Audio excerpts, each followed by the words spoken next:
peace, stability, work and development so that the hard-earned independence is fruitful. সাবেক রাষ্ট্রপতি major Ziaur রহমানের হত্যাকাণ্ডে ৪৫ বছর পর গ্রেফতার হয়েছেন সাবেক সেনা কর্মকর্তা মোজাফফর হোসেন। কিন্তু এই গ্রেপ্তারের পর সবচেয়ে বড় প্রশ্ন এখন একটাই, এতদিন তিনি কোথায় ছিলেন?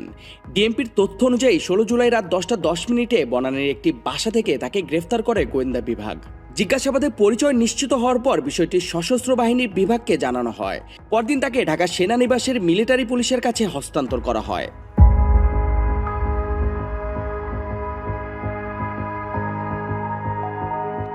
ডিএমপি মোজাফফরকে জিয়াউর রহমানের হত্যাকাণ্ডের পলাতক আসামি ও অবসরপ্রাপ্ত মেজর হিসেবে উল্লেখ করেছে, কিন্তু তার ৪৫ বছরের আত্মগোপনের বড় অংশ এখনও অজানা।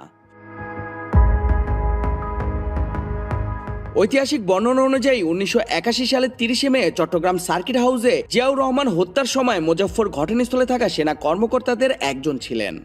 বিদ্রোহ ব্যর্থ হওয়ার পর মঞ্জুরপন্থী কর্মকর্তাদের সঙ্গে তিনি চট্টগ্রাম সেনানিবাস ছাড়েন বলে বর্ণনায় এসেছে।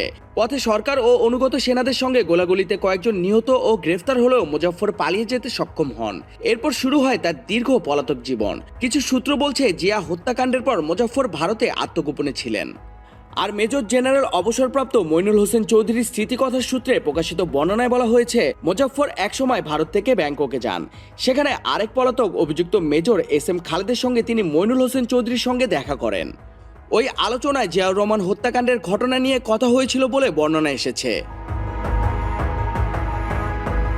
কিন্তু মোজাফফর ভারতে কত বছর ছিলেন, সেখানে কি পরিচয় ছিলেন, কিভাবে ব্যাংককে যাতায়াত করেছিলেন, আর কবে বাংলাদেশে ফেরেন, এসব প্রশ্নের আনুষ্ঠানিক উত্তর এখনো মেলেনি। আর বনানীর যে বাসা থেকে তাকে গ্রেফতার করা হয়েছে সেখানে তিনি কতদিন ছিলেন, নিজের পরিচয় ছিলেন কিনা, কার সহায়তায় দেশে অবস্থান করছিলেন, সেগুলো এখনো পরিষ্কার নয়।